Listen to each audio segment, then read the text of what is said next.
your phones out and your ring lights. We about to go live.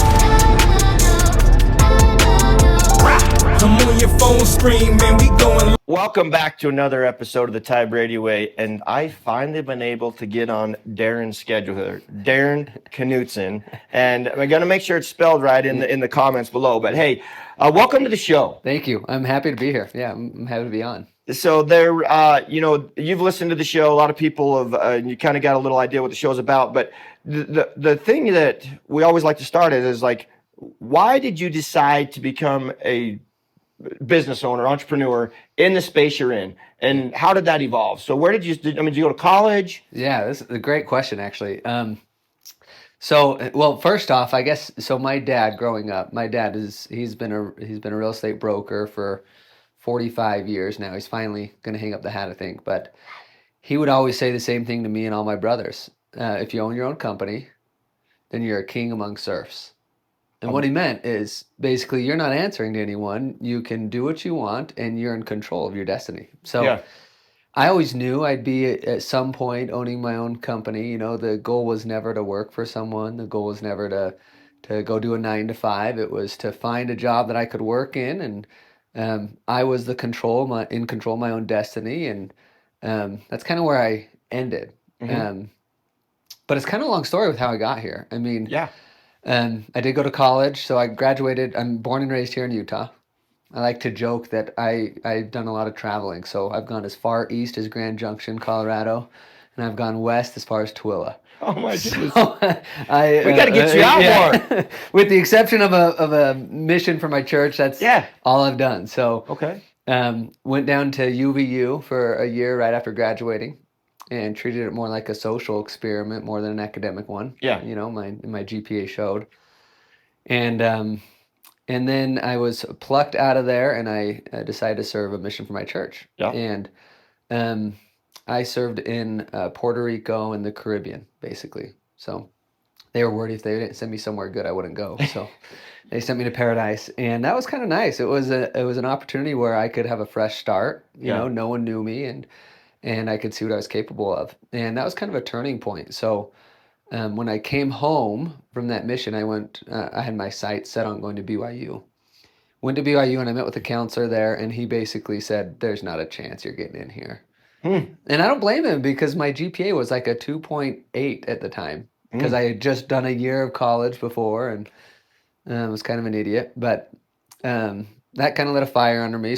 So then I went back to UVU, got straight A's the rest of my college career, graduated in a year and a half with a bachelor's degree. Wow. And you fast-tracked it. Yeah, just got it done. You know, I kind of saw it just as a checkbox. Yeah. You know, and to this day, I don't know if I would go back and do college again, honestly. But anyway, got it done, and started working for a resort in southern Utah doing sales. And that was horrible. And someone told me, one of my mentors said once, that the best thing you could do is go work for a really, really good company, and then leave and do it yourself. Oh. Yeah, so I went and worked for, at the time, they were the third best company to work for in the country. So it was CHG. A lot of people have worked with CHG. But when I interviewed there was like thousands of interviewees, because they were the third best company to work for in the country. And they took me and 15 other people. Out of 1,000? Out of 1,000. Wow. And that was a huge confidence booster. Yeah. Right? I was there for 2 years, and then I thought, okay, I've kind of got an idea on how these big companies run. And I thought, I'm going to try and go do this myself. And what they do is they staff hospitals. Okay. So they find hospitals that are underprivileged, understaffed, and then they find doctors who are willing to work there. And you were on the sales side? Yeah, I was on the sales side. So I had parts of my team that would go find the hospitals that needed doctors, and then my job was to go find doctors who would be willing to work in these locations. So think like Page, Arizona is probably the closest hospital that's tough to get doctors there, you know, or Bemidji, Minnesota.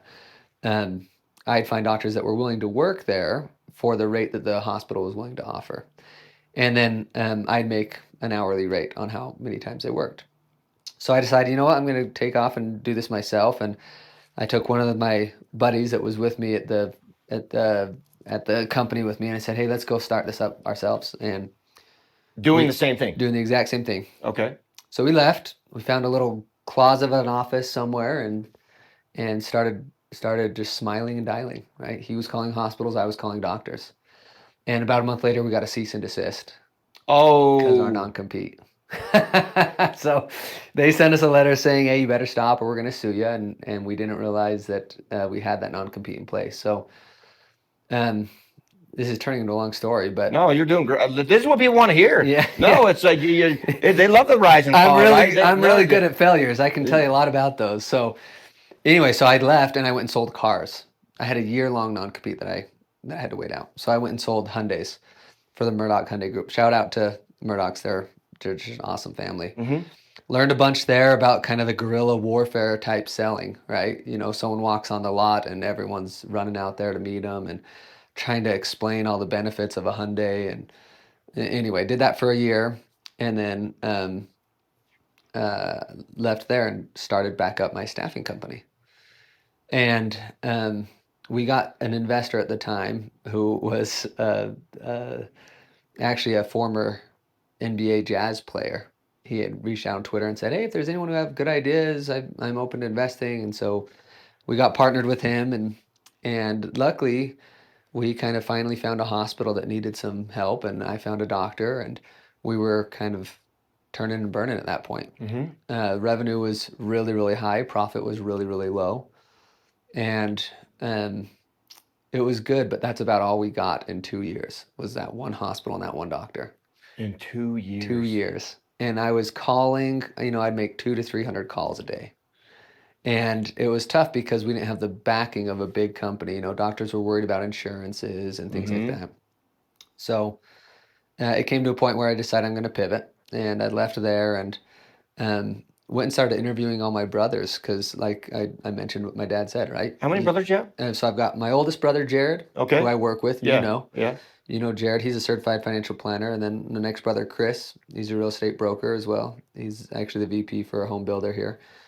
And then Justin, who he owns his own property and casualty insurance agency. Wow. Actually, just kitty corner here. So your three boys followed what Dad said. Yeah. That's Yeah. you said that, and I've heard that time and time again with many people I've interviewed, where a lot of times they saw what Dad had or Dad said, but I've even had, or even a mom that said, "You're not riding my coattails, though." Yeah. They're basically like, "You can do this, Yeah. but they've also watched, right? I mean, you saw what your dad had when you were a kid. Like, okay, Dad does this, and Dad never missed a game, right? We all played sports. Dad never missed a game. He coached our soccer teams, and there was never a point where we wanted Dad there that he wasn't there. That doesn't mean to say he didn't work a ton. Yeah. I mean, he worked like crazy, but if it was important, he was there. Yeah. And I saw my other friends who their dads couldn't be there because their boss said they couldn't. And I thought, is that an adult? Like, there's an adult who has to answer to somebody else? That's so weird to me. And so anyway, so I started interviewing these brothers to say, "Hey, so what are you guys doing?" And Jared, who he's a certified financial planner, he kind of explained some of the stuff he's doing. I said, "Okay, that's great." And then Chris, I talked to him about real estate, and then Justin about insurance. And Jared, he actually had a really good idea for a tech tool. Yeah.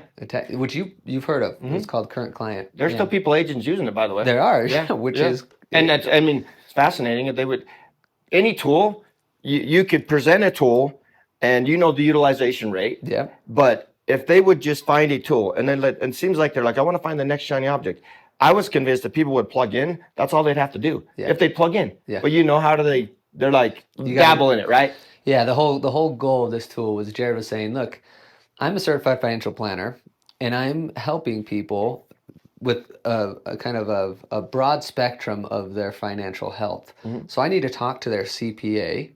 I need to talk to, if they're going to buy a house, their real estate agent or their mortgage lender, and their insurance agent. I need to know all these things." And he said, there's got to be a tool where we can take all these groups, pool their individual books of business together, and cross-sell everyone's products. Yeah. So this tool did that.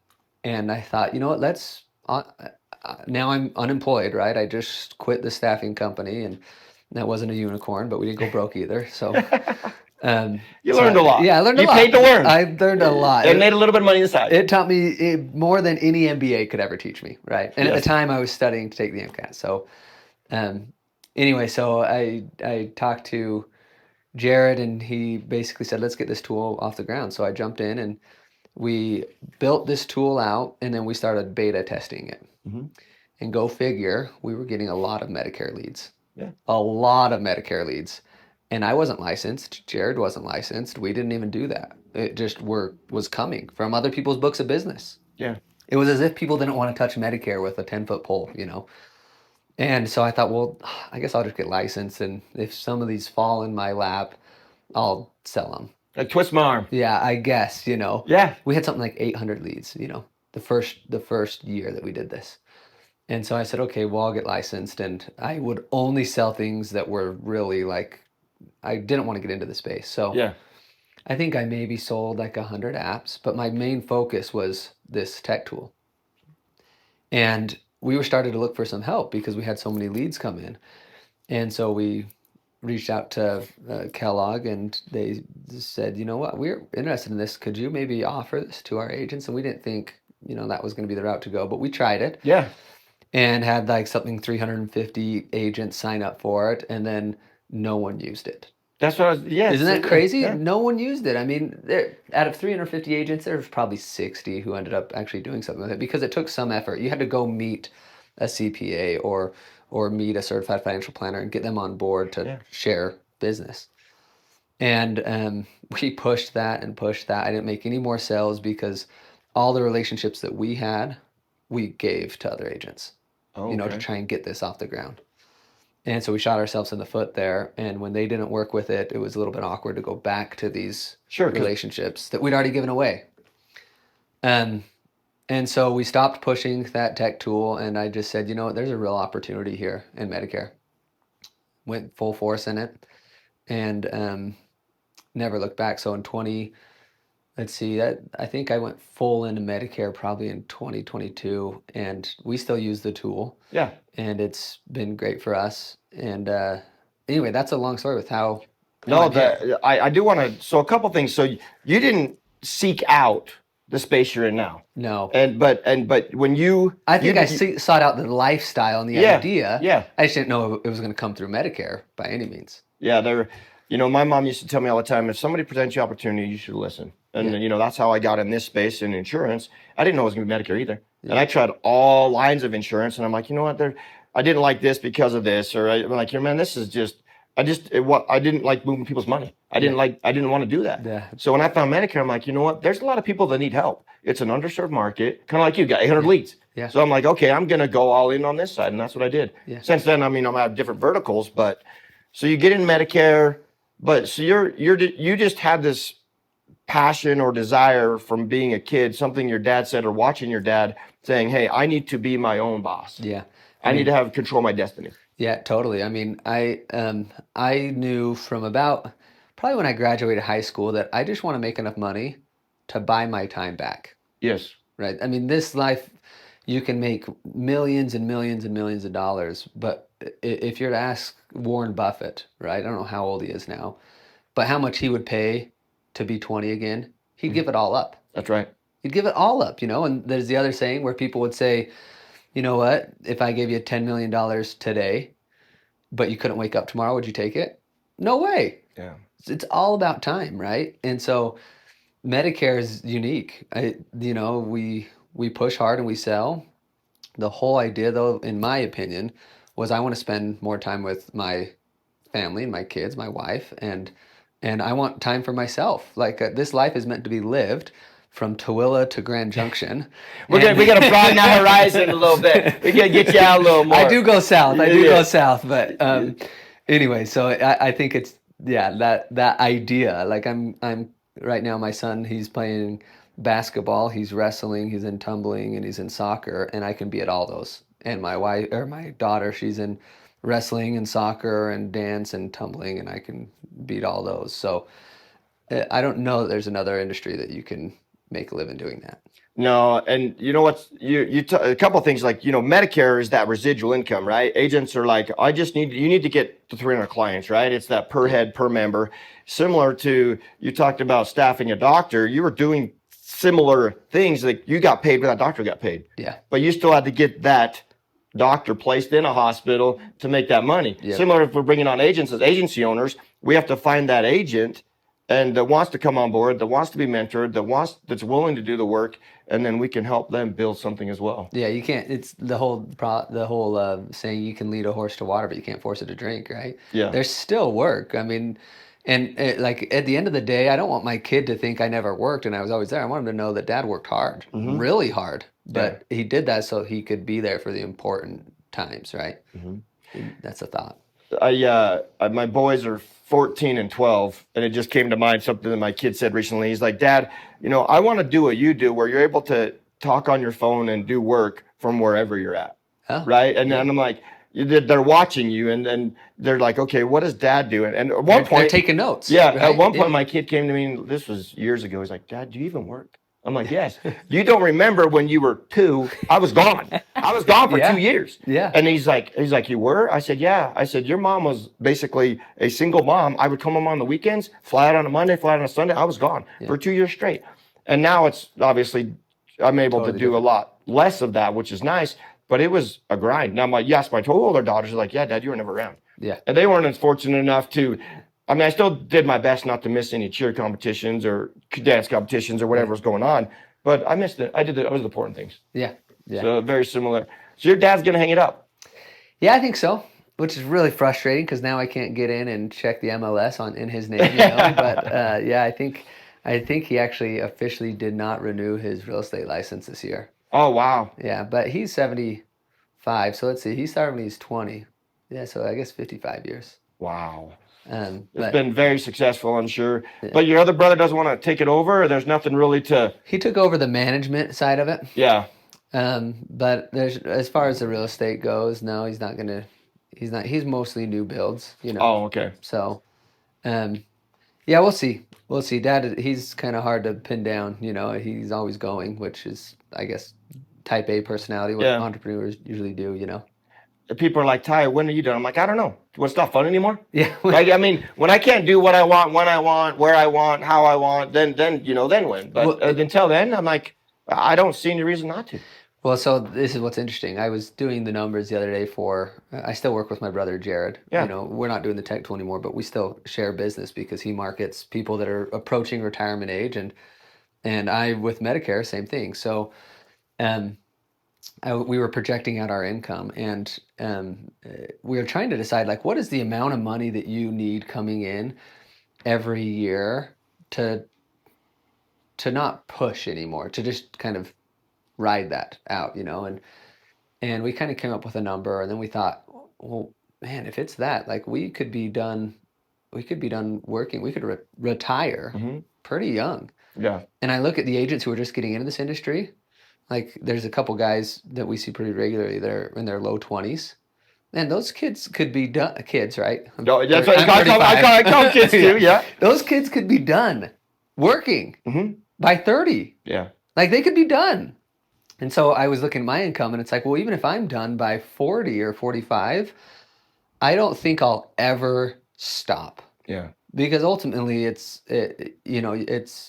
not a grind. I'm not out there digging holes. I can do it for the rest of my life. But also, it's important just to have something, and even if I'm not having to come out here and slay the dragon every day, I do need some sort of example for my kid to see that, hey, Dad still goes to work.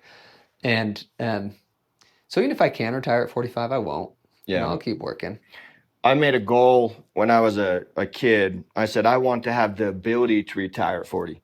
So I have the ability to retire, but I choose not to. And that's where it's because and the other thing that comes back to me is I'm like, in the back of my mind, I'm like, what if I stopped? Just like, what if I stopped? Who would I miss giving an opportunity to that could change their family and leave a legacy? Oh, that's great. Because at the end of the day, what do I live for? Building a legacy. Totally. And whatever that is to them. Yeah. And some people, like, they just want to be able to pay off their house knowing that something was to happen to either one of them, that they have a place to live. I mean, everyone's little life or desires or dreams are different. And I just want to make sure that they can achieve that. Like, I mean, my mentor used to always say, if they want the RVs, the boats, the cars, the campers, the $1 million, all this kind of stuff, help them get there. Yeah. Awesome. And if they want a sport golf habit, help them do that. Great. Yeah. Yeah. It's funny. I look at, like, I call it the funeral attendee building stage. So, like, I look at my grandparents, like my grandpa Darwin, he lived over here in Holiday, and they used to call it Knudsen Corner. There was a Knudsen Inn, and they have now Knudsen Park there. Wow. Anyway, everyone in the area knew him. Everyone knew him, and he had everyone over. So when he passed away, I mean, the line was wrapped around the church, you know. Then my other grandpa, he passed away. He was a colonel in the Air Force, and he had mentored thousands of young kids who served missions. And same thing, when he passed away, he had left this legacy with all these kids. And so when I get to the point where I'm not just beating my head against the wall trying to make money, Yeah. I'm going to kind of switch to, you know, funeral attendee builder is what I call it, where I'm trying to make an impact in this life while I'm here. Yes. Right, trying to help people. I've heard many times that the best compliment you can get is when other people say your name when you're not present. Totally. And that is when they're like, hey, like, you know, Ron Kellogg's a great mentor of mine, and he's, you know, passed away, but I mean, that guy will forever, his name will be mentioned. Yeah. In my name and just in his behalf, my behalf for him, or how do I say that? So in a good way, that he mentored me to leave that legacy, and the legacy he's been able to leave. Yeah. Same thing with, I mean, you're part of Kellogg as well. Yeah. And you're like, so you're part of that And I lasting knew legacy. Ron for like just a couple months, you know, Yeah. just a couple months. And I think that's a common misconception about Medicare agents is people see these Medicare agents and they're just so frustrated with them, you know, Yeah. because there's only two ways to market, really. You can send mail, direct mail, or you can get a business reply card, or you can maybe get them in the A referral partner. referral partner. They make it difficult, don't they? And so those avenues are just exploding with people trying to talk to, and so people get frustrated. But at the end of the day, I think if you were to take a poll of most of the Medicare agents out there, I think most of them have that same desire that, hey, we truly just have a desire to help. We're Yes. raising our hands and we're saying, we understand this, we know it, and we're going to do what's in your best interest. Like Yes. and that's kind of how I've had to run my business. Like I can't tell you how many people I've told Medicare is not the right fit for them. You know, it's just not a good fit for them. And then eventually they'll come back around. But I think that's pretty common, that we all are just trying to help out. There again, my mentor Ron said this. There will be one or two times in your lifetime where you'll be presented with an opportunity where you can serve and make a lot of money. And you think about that. We serve, and the money is a byproduct. And then the other misconception is everyone's like, well, agents cost money. They don't, right? Yeah. And as a broker, I really don't care what they choose. I just want to work for them. It's not because you think about it, it's like, hey, you have this option, like you said. I don't care. Yeah. And because again, back to, you talked your $10 million analogy. Yeah. People will spend their last dollar to stay alive one more day. One more day. Yeah. Isn't that crazy? And then you're like, and people don't give up health insurance. No. So that's why you're like, hey, that's why. So you looked at, give me one example of like, because I know people are like, I know at some point they're like, I'm going to quit. This isn't for me. Mm-hmm. And you went through 5 different jobs in 4 years, right? I'm really good at failing. I'm really good at it, yeah. So at what point you're like, okay, you're like, what was that like? You're like, okay, I'm not going to, you made a commitment, because there's a difference between being committed and interested. If you're committed, you're going to get rid of all the excuses. If you're interested, those excuses are going to come in, well, this or that. But what was that turning point? So this is kind of funny that I'm going to quote Matthew McConaughey. Is that weird? No, it's all good. He's awesome. Yeah. He's just awesome. I listened to his book recently, but anyways, one thing he said, he's like, if you're going to do something, do it. Don't commit halfway and then get to the point where you're looking back and saying, why didn't that work? Like, if you're going to do it. Yeah. And so when our tech tool didn't work, I kind of had this chip on my shoulder. Like, we tried to give this away. We tried to give this away to agents, and they wouldn't run with it. So let me show you how successful it can be. Right? Okay. And so I took it and I ran with it. And I'm a big like self-help book reader. Yeah. And you see all those. Yeah. In fact, I was just going to quote this one here, Darin Hardy. All these wonderful books. My wife's like, well, why don't you just read a book about something that's fun, like a fantasy book? I'm like, that just, I don't think I've ever, maybe in sixth grade I did. Because you had to. Yeah, The River, Hatchet, or Holes maybe. But anyway, I read this book, The Compound Effect, and in the book he talks about three guys who they all do different things. The same person, they do different things at night. One goes on a walk at night after things settle down. One has a bowl of cereal, and the other one doesn't do anything. Yeah. And then he says 36 months later, the guy who's going on a walk, not only is he thriving in his career, but he's in shape and he's happy. The one that ate a bowl of cereal, the exact opposite, right? Yeah. He's out of shape. He's just in his career, just barely getting by. And the one who did nothing is exactly where he was supposed to be 3 years ago. He's there today. And so I thought, okay, I'm going to take that 36-month approach, and I'm just going to go all in with Medicare and see what I can do. So first year was really hard. I think finances is probably the hardest part of getting going with Medicare. It doesn't help when you're 32 years old, If you're starting out younger, it's easier. But well, kids, family, I've been there. Yeah. Yeah. Right. And we were at the point where we had our starter home. We needed to move to a new home to fit our family and whatnot. But anyway, it was tough. But I just kept telling myself, just don't stop. Don't stop. Don't stop. Keep going for 36 months. And what I meant by don't stop is take the money you're earning. Yes. Don't spend it. Spend it on marketing. Yes. Put it back into the company. Live just like you're poor. And we did that. We just lived on nothing and started getting more residuals coming in and bigger paychecks. And it was hard to say, okay, I'm not going to take that. I'm going to put that back into the company, And my wife is thinking like, what is going on? Are you even working, And we're putting it back into the company and spending more on marketing. And then finally, like I hit the 36-month mark at the beginning of this year. And has it only been 3 years? Yeah, 3. Well, since I went like full time. Yeah, but still, yeah, wow. Yeah, because I started earlier when I started selling from the tech tool. But anyway, the growth has changed to kind of be exponential, right? And yes. We're not having to work quite as hard. And it is like that. So that was the turning point for me. Like we're at the 36-month mark. We're having referrals come in.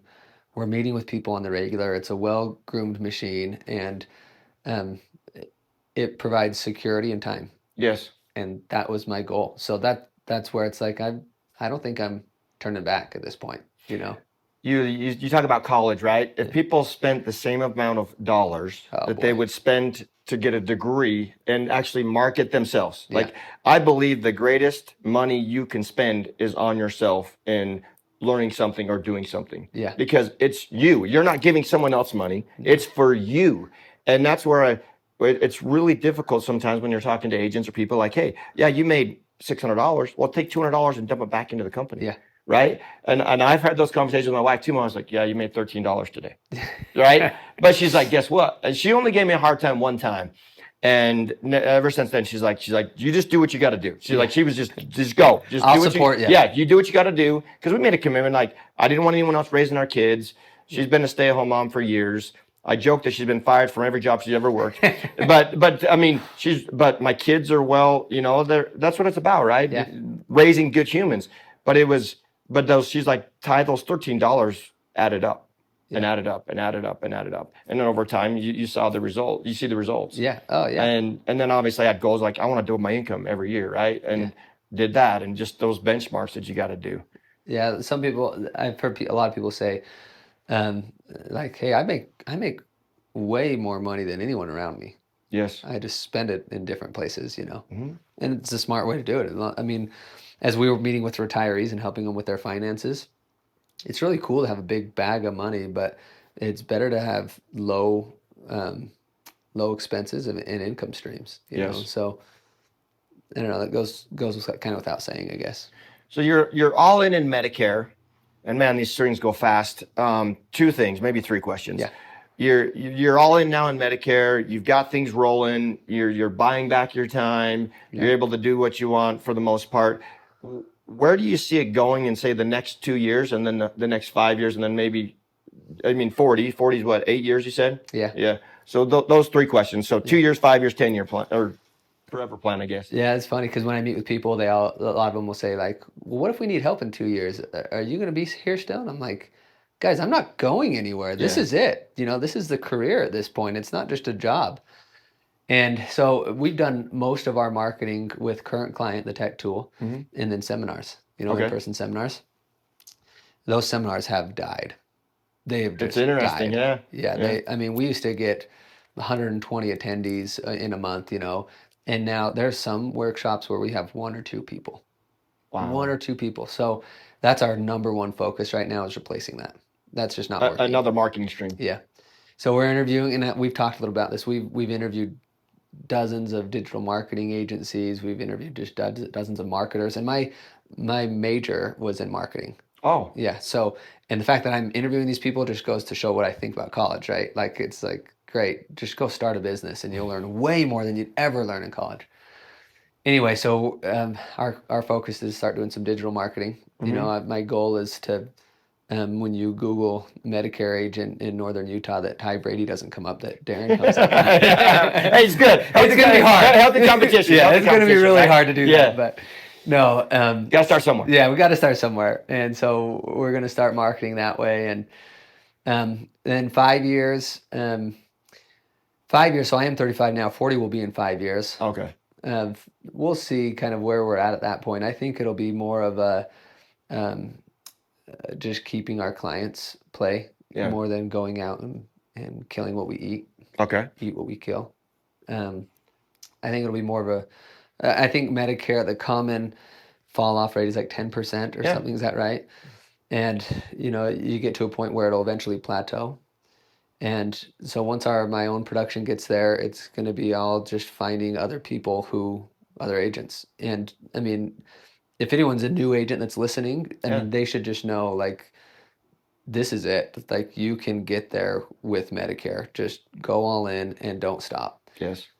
10 years, I would like to be mostly retired, and just servicing my clients. I think I'll still be keeping the saw sharp, and servicing my clients. But the goal would be that I can be spending time on doing things that I really care about, like the funeral attendee builder. I want to be going out and finding people who are less privileged and try and serve those people. I want to do a lot of service for my church, and I want to invest in my kids. I read this statistic the other day that said something like 90% of the time you'll spend with your kids is spent by the time they're like 12 or 14 or something. That's sobering, right? You've got a 14-year-old. That's sobering, right? And so in five years, my son will be 11. He's my oldest. In 10 years, he'll be 16. So I need to start like soaking in some of that time before he's gone, because what else is there? Oh, I've had to deliberately, with my 14-year-old, 16-year-old, 22-year-old, is say, can we go to lunch? Because Awesome. and there's been times I get home and I'm like, where's the house is noisy? There's no one around. I mean, because they're all scattered. Oh, and now they're like, your heart, I get man. it. I know I'm right there. That hurts. And I cherish those moments where I'm in the car just riding and have a conversation, talking to them, whether I'm driving them up to go snowboarding or they want to go to a friend's house, or I just cherish them. Well, how cool is that you have that ability? Like, for the people that are trying to decide what they want in life, like, think what really matters. Think what truly matters, and then try and find something that gives you that opportunity. Like, with my career where it's at now, my kids never don't see me in the morning. Yeah. They never don't see me at night. Yeah. Every morning they get up, I'm there. Every night they go to bed, I'm there. Their sports games, I'm there. I take random Thursdays off to take my daughter to color me mine, and do the little pottery thing, or take my son to the monster truck rally. Yeah. And I don't have to ask permission from someone else to do that, right? Yeah. And that's if that's not the goal, you need to reassess your priorities. So I choose to spend a lot of my time coaching youth sports. Yeah. And tonight we're in the state championship for 7th and 8th graders. What? Yeah. Sweet. And what sport? Lacrosse. This cool. was lacrosse. Yeah. And I do football, wrestling, and whatever. I just get involved. Yeah. But one of the coaches has a 9 to 5. Okay. And he's in Vancouver, and it's driving him crazy. Oh, see, I would quit. No, I would quit. So he thought about buying a plane ticket to come and watch the game and go back. I said, I said, let's do this. How about if I not let you, but let's FaceTime the boys before the game starts. Yeah. You tell them what because he's my defensive guy. He coaches the defense. Okay. And he's like, and it was interesting because he called me up. He's like, hey, can I help coach? I'm like, sure. Because I mean, I need all the help I can get trying to ramrod all these kids. So we're going up against this, and I feel bad, but at the end of the day, I'm like, you know, what do you do? What do you? It's like he's got You quit is what you do. You quit. There's no amount of money. Yeah, it's like he's like. Man. But the good news is he can watch it. Yeah. Video, but he can't be in person. I'm sure I'll get texts throughout the game. Tell him to do this. Tell him to do this. Tell him to whatever. Yeah. But I'll be there and I'll be like, we got you. I shouldn't be so hard on him because I don't know everyone's situation. No. Trust me. I think if he could, he would, and like if he could make it work. But it's wild, right? Yeah, I had a friend who came to me yesterday and said, "Hey, would you give up some freedom for more pay?" And I said, "No, just right out the gate." And he said, "Well, it's kind of a lot of more pay." And I'm like, "Well, no. How much more pay?" And he's like, "Almost triple what I'm making now, but I'll have a really strict schedule." I'm like, well, that's kind of a lot. Triple's a lot, but, and his wife is in the background shaking her head like, don't let him, because she wants him around. She doesn't care about the money. And so I told him, I'm like, look, if your wife doesn't need the money and she doesn't care and you're just fine on your income now, dude, what matters? Yeah. Be there. Yeah. Wow. Yeah. Anyway. Everybody has a choice, right? Yeah. Man, it's been a pleasure having you on. Darin, any last thoughts or inspiration you'd like to leave the audience? Yeah, that's a good question. Probably not inspiration. I mean, it's just me, right? Yeah. But you got a lot. I've failed a lot of companies. I would say find good mentors. So like I mentioned, I'm still working with my brother Jared. Yeah. He's 10 years older than me. He's been through a lot more than I have, and he's really smart. So I lean on him a lot. Find good mentors. Be resilient. Work hard. Work hard while you can, and work hard, play hard, right?